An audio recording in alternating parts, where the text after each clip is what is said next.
very good evening, children. I welcome all of you to the channel Swatika Chemistry Tutorials. Today we are going to have a class for 11th standard and we are going to discuss about the Bohr's model. ठीक है, हम लोग second chapter discuss कर रहे हैं class 11th का, that is structure of atom. और हम लोगों ने लास्ट क्लास में डिस्कस किया था about quantization and spectrum. So we are going to now move to the next topic, that is Bohr's model of an atom. Now children, you have seen Thomson's model, right? हम लोगों ने Thomson's model देखा था. Thomson ने अपने model में क्या बोला था, that we have an atom, okay, in which the positive charge is present as a sphere और इसमें negative electrons embedded है, right? Just like the seeds in a watermelon. This was the Thomson's model. अब इस model से हमें ये तो पता चल गया था that the atom is electronically neutral, but we were not able to identify or we were not able to get the results of various experiments based on this model. मतलब इस मॉडल से का जो synchronization था वो नहीं था with the results of various experiments. Okay. After this we had discussed the Rutherford's model. इसके बाद हमने रदरफोर्ड मॉडल की बात करी थी. ठीक है, रदरफोर्ड ने क्या किया था, अल्फा पार्टिकल स्कैटरिंग एक्सपेरिमेंट किया था.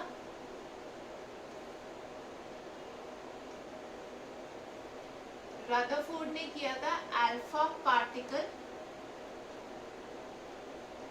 Scattering experiment, gold foil experiment. ठीक है, जिसके बेसिस पे ही सेड कि वी हैव द न्यूक्लियस. ठीक है, न्यूक्लियस के around electrons are revolving. Now children, when Rutherford gave his model, उस टाइम तक the neutrons had not been discovered, so he only talked about the electrons and protons in his model. Next, we had also seen that there is quantization and there are two types of atomic spectra which are emission and absorption spectra. इन दोनों के बारे में हमने last class में discuss किया था. अब हम बात करते हैं बोहर्स मॉडल की. Now, रदरफोर्ड का जो एक मेजर ड्रॉबैक था, that was that according to Maxwell's theory, since the electron and the proton they are both charged particles, so जब इलेक्ट्रॉन प्रोटॉन के अराउंड रिवॉल्व करेगा ऑर्बिट में तो उसकी एनर्जी कंटिन्यूसली डिक्रीज होनी चाहिए and it should fall into the nucleus of the atom, right? जिसका मतलब होगा that the atom is not stable. और हमें पता है that the atom is highly stable, that's why it forms all of the matter around us. So this could not be explained by Rutherford's model. So Bohr, using the concept of quantization, Niels Bohr, using the concept of quantization, gave certain postulates जिसके basis पे he was able to give his model, okay, and he was able to answer a lot of questions that were left unanswered by Rutherford. ठीक है, Rutherford के model में जो जो question के answers हमें नहीं मिल पाए थे वो हमें नील्स बोहर के मॉडल से मिल गए थे. ओके, सो नील्स बोहर के मॉडल के कुछ पोस्टुलेट्स थे. Let us see what are those postulates.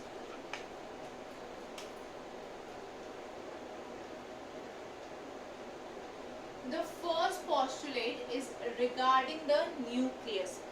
So he talked about the nucleus. Basically we are dealing with the Bohr's model for hydrogen atom. ठीक है, Bohr's model की हम बात कर रहे हैं हाइड्रोजन एटम के लिए. अब यहाँ पे सबसे पहला postulate था that there is a nucleus at the center of atom. ठीक है, center of atom पे nucleus है which is positively charged. ये जो nucleus है ये क्या है, this is positively charged. ठीक है, ये सबसे पहले बोला नील्स बोहर ने अपने फर्स्ट पोस्टुलेट में. Now this is actually coming from Rutherford's model. ये पोस्टुलेट कुछ नया नहीं है, बट जो रदरफोर्ड ने ऑलरेडी रिजल्ट कंक्लूड किया था, ये रिजल्ट दिया था अपने मॉडल से, उसी का रिटेंशन है. Okay, it is the same point.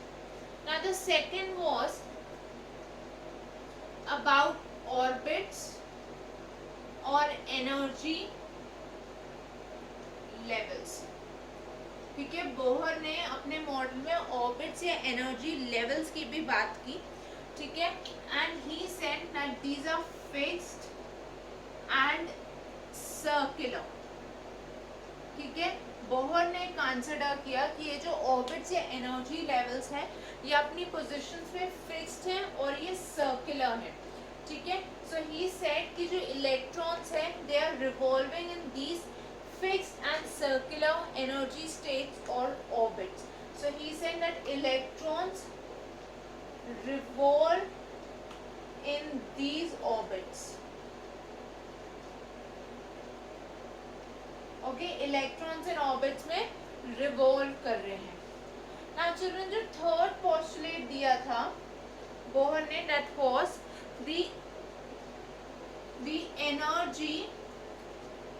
The energy of orbits, the energy of orbits does not change as time proceeds, ठीक है। रदरफोर्ड का ड्रॉबैक ये था कि ही कुड नॉट एक्सप्लेन कि मैक्सवेल थ्योरी के अकॉर्डिंग जैसे जैसे टाइम प्रोसीड होगा, जब इलेक्ट्रॉन रिवॉल्व कर रहा है प्रोटॉन के अराउंड या न्यूक्लियस के अराउंड, तो वो इलेक्ट्रॉन की एनर्जी कम होनी चाहिए। बट बोहर ने बोला कि ऐसा नहीं होता, बिकॉज उस ऑर्बिट की जो एनर्जी है वो फिक्स्ड है। That means the electron also will not lose any energy.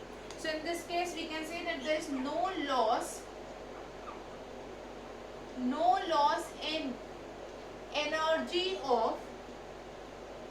in energy of electron in the same orbit। मतलब जब भी इलेक्ट्रॉन अपने सेम ऑर्बिट में प्रेजेंट है तो चिल्ड्रन उसकी एनर्जी लूज नहीं हो रही है, ठीक है, बिकॉज उस ऑर्बिट की एनर्जी भी फिक्स्ड है। Now what exactly happens or when is there a change, that let's see in the same point।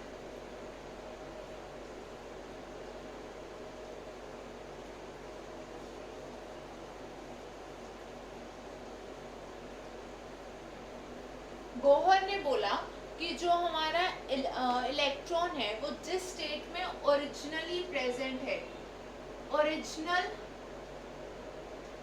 Energy level जो है इलेक्ट्रॉन का उसको हम बोलते हैं ground state. Okay, that is known as the ground state.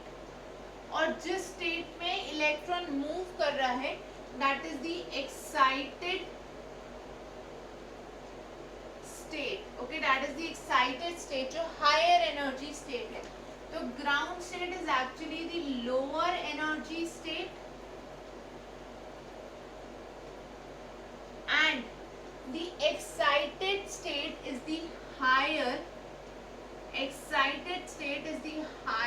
energy state, ठीक है।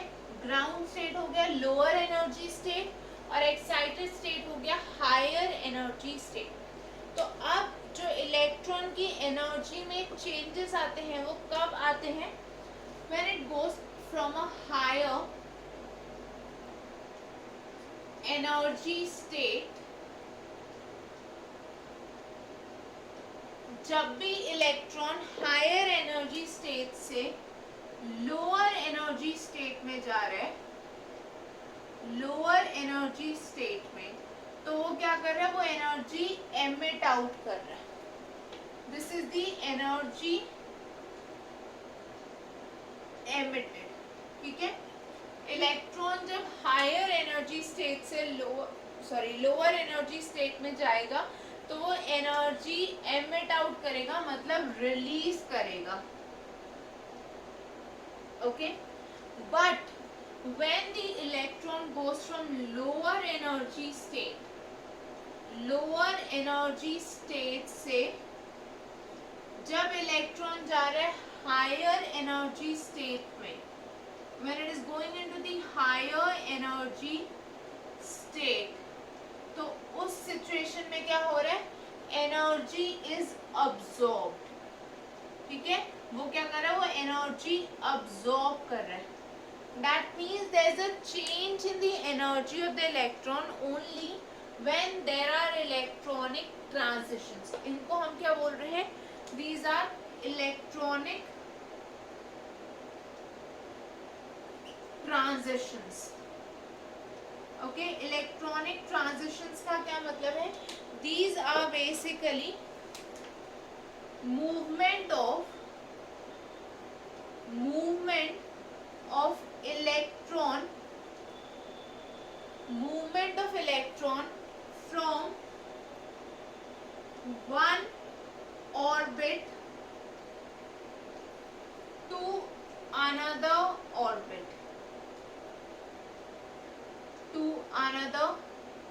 orbit. Right? अब आप लोगों ने ऑलरेडी पढ़ा है how are these orbits represented? K, L, M, N, so on. ठीक है, ऑर्बिट्स को हम ऐसे रिप्रेजेंट करते हैं using the symbols K, L, M, N and so on. So electronic transitions are basically causing the change in energy. अब children ये जो एनर्जी एमिट आउट हो रही है या ये जो एनर्जी अब्सॉर्ब हो रही है, ये किसके इक्वल है? जितना डिफरेंस दोनों स्टेट्स की एनर्जी में होगा उतनी ही एनर्जी एमिट या अब्सॉर्ब होगी. Okay, let's see how.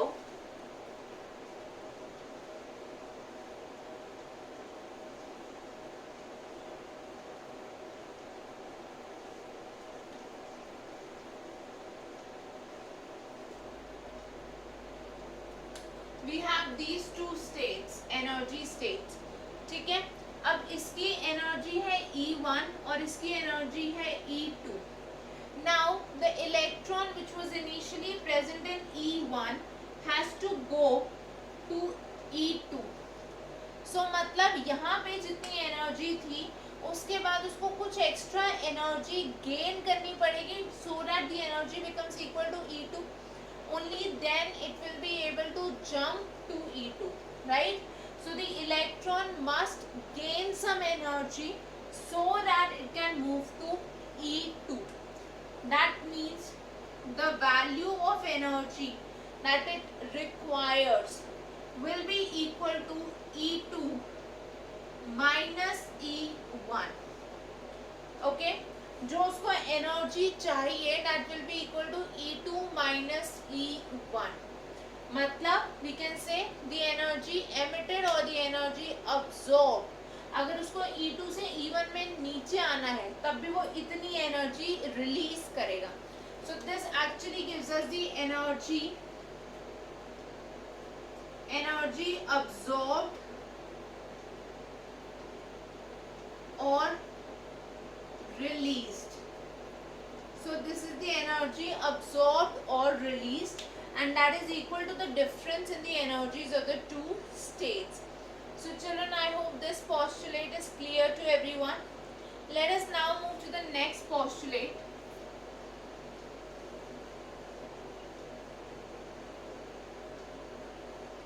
The fourth postulate talks about the frequency. ठीक है, जो फोर्थ पोस्टुलेट है that talks about the frequency. Frequency की अगर हम बात करें, फ्रीक्वेंसी किसकी? रेडिएशन की. जो एमिटेड या अब्सॉर्ब्ड रेडिएशन है बेसिकली उसकी फ्रीक्वेंसी की हम बात करें. So this frequency is calculated by using the formula delta E is equal to H into nu, where H is Planck's constant as everyone knows it. Planck's constant, ठीक है, ये हमें मिला है क्लासिकल मैकेनिक्स से. And delta E is equal to E2 minus E1. Right?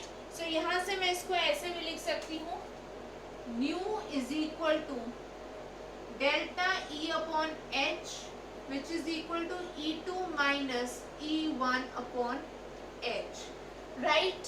So this is the formula for the frequency of the radiation when there are electronic transitions occurring in the atom. Children, I hope the fourth postulate is also clear, everyone. Let us now move to the fifth postulate.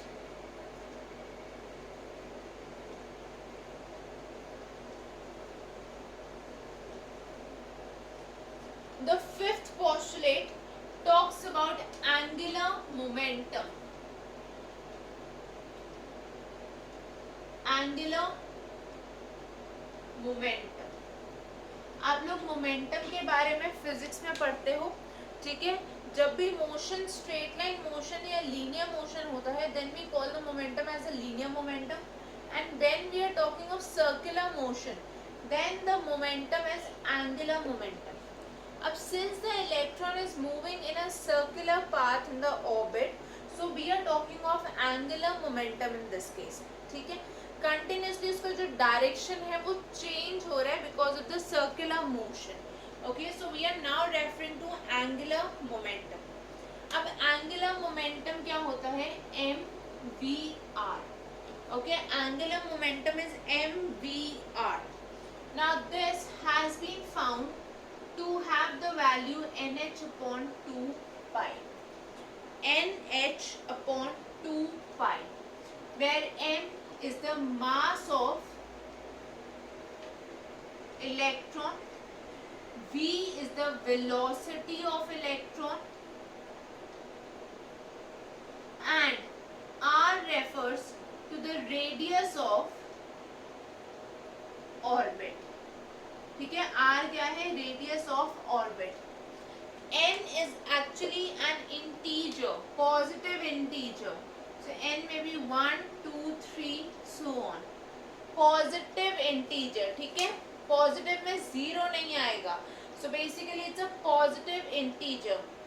Now this means that the angular momentum is quantised. It has only values as integral multiples of h by 2 pi. That means angular momentum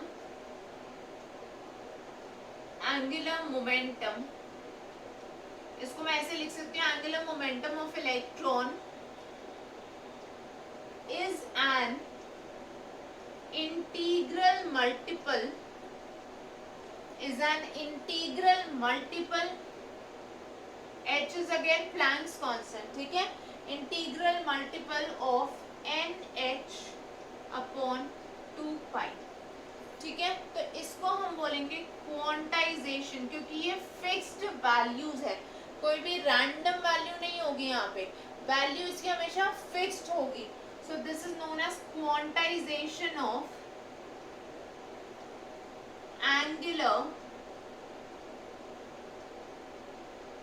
momentum. ठीक है, ये क्या है, ये quantization of angular momentum है. I hope children this is clear to everyone. इस postulate को जब हम एंगुलर मोमेंटम की बात कर रहे हैं इलेक्ट्रॉन की, so since we are talking of the quantization, that is why this postulate is known as Bohr's quantization. Bohr's quantization postulate. ठीक है, इस postulate को हम बोलते हैं Bohr's quantization postulate. Children, I hope this is clear to everyone. So these were the various postulates of Bohr's theory. Okay, now इस last postulate का मतलब आप ये भी बोल सकते हो that only those orbits will be allowed जिनके लिए angular momentum is having some value of nh by 2 pi where n is an integer. ठीक है, n की वैल्यू इंटीजर रख के जो भी वैल्यूज आएंगी like h by 2 pi, 2h by 2 pi, 3h by 2 pi, 4h upon 2 pi and so on. तो सिर्फ ये वाले ऑर्बिट्स ही अलाउड होंगे. The rest of the orbits will not be allowed for the electron. Okay, children, we have observed and it has been observed experimentally that the Bohr's theory is actually valid for hydrogen and hydrogen like atoms, मतलब जिनमें सिर्फ single electron present है. ठीक है, जब हम multi electron species की बात करते हैं तो ये बहुत कॉम्प्लिकेटेड हो जाता है. सो इसको हम सिर्फ सिंगल इलेक्ट्रॉन स्पीशीज के लिए कंसिडर करते हैं. आज हमने पोस्टुलेट्स देखे बोहर थ्योरी के. नेक्स्ट क्लास में हम इसी टॉपिक को कंटिन्यू करेंगे and we will see the various formula and numericals related to those for single electron species, that is mono electron species. Children, till then you can post your doubts in the comment section, or you can mail them on the email ID Swatika tutorials